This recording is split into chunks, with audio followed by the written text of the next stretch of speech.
Hello, Capricorn. This is Kate the Great, and you are watching Joanofarctarot. Today is your day, and this is your reading, Common 8. To claim this reading as your own, we are coming to you at night. Grandpa Munster is safely tucked into his nesting area in his big, huge, beautiful cave with all of his squawk toys that he loves so much. He had a busy day, got up early, did quite a few tarot readings.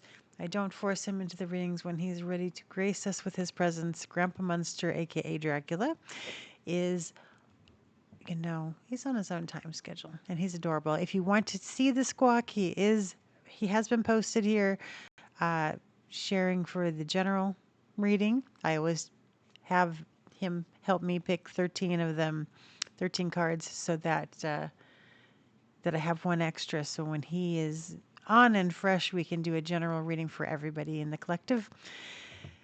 I am coming to you today to read from this beautiful tarot collection of Choose Your Own Adventure. Capricorn, I know you know what this is. I know that you love this. And if you have not read Choose Your Own Adventure, I advise that you go back and find some beautiful Choose Your Own Adventures from the 1980s. I believe they remade this as well, but the ones from the 1980s were fantastic. My favorite one being the one about the Mayans and how they were kidnapped by the aliens. And I will be at I'll be at Area Thrifty 1 and Area Thrifty 2 in Lucerne, California, August 1st, reading from the tarot. Hopefully, Grandpa Munster will be able to grace us with his presence there. It is an outdoor venue, so I do believe he will be welcome. We shall see. But either way, I will be there, and I do think that if you are traveling on your alien journeys this summer, this is a great place to stop and pick up some thrifty items, some vintage clothing, some alien inspired merch. It's a really reasonably priced, fun place to be.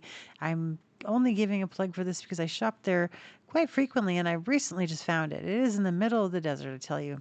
The GPS will take you to the wrong area. There used to be an Area Thrifty one down the street. I'm sure you find it. It's not a very big town. And I will help you with the directions later if I can. But Capricorn, enough about me. I think it's time to talk about you. And today for you, we have pulled the Nine of Wands. Look at that beautiful card there, the Nine of Wands. That's fantastic. That is fantastic. Let's find out what the artist says about the Nine of Wands before we make any commentary. I'm going to go in here with my glasses on. Like I said, we picked these ahead of time, and typically I'll let him pick from the 13 so that, he doesn't get overwhelmed. We tried last week with the whole deck. It was too much for both of us, so we pick him out ahead of time. We don't look at him, we pick him out, and then when he's here in the reading, I'll let him pick him out once more from the 13. And your card this week is Nine of Wands. Though injured, a bandage on their head, the figure walks away triumphantly. So you are triumphant this week, Capricorn. Thank goodness. Upright. You are tired, but so close to achieving your goals. Perhaps it is time to pause and reassess your plans. This is not the time to give up.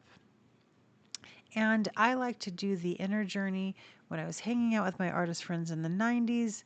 I don't want to date myself. I've been reading tarot for a lot longer than the 90s, way before that.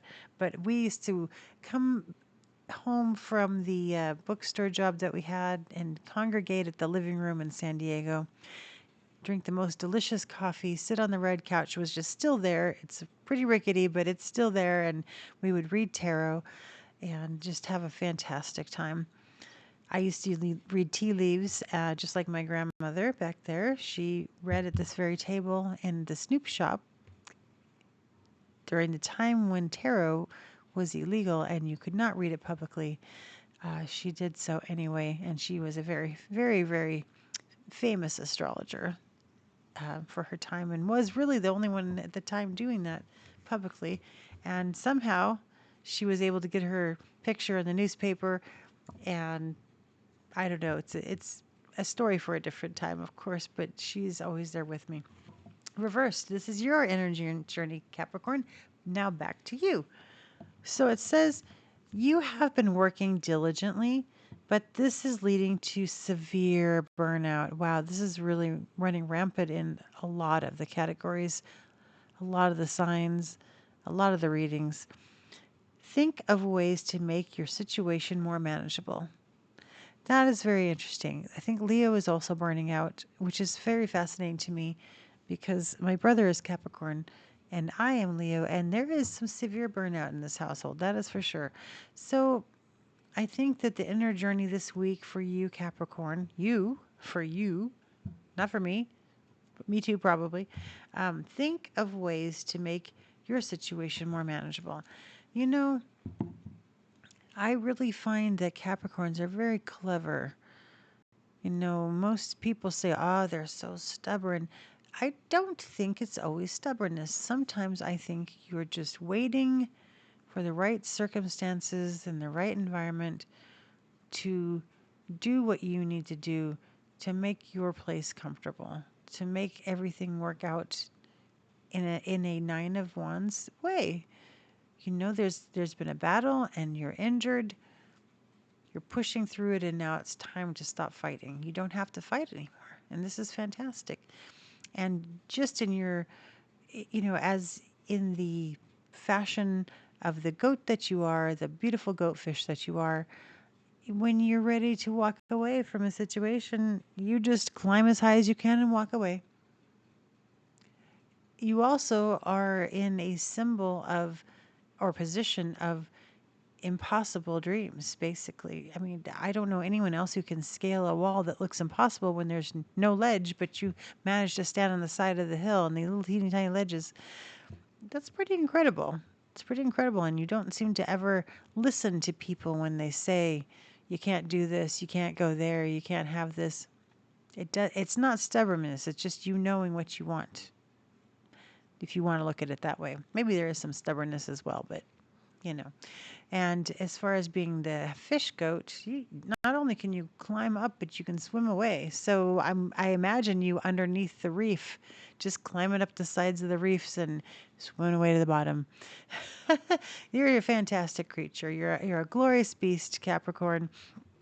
And no matter how this resonates with you, I hope that you had fun. I will see you next week.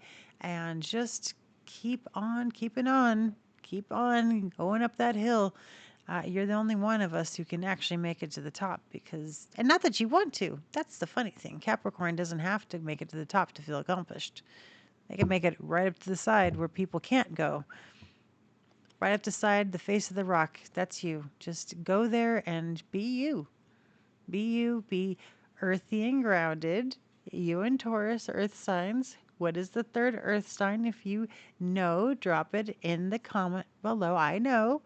I've read for them this week.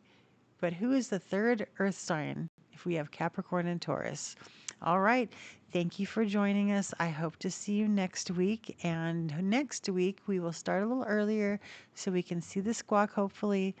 Otherwise, I will see you at Joanofarctarot.info to talk with the squawk there. Okay. Thank you for joining once again. Bye now.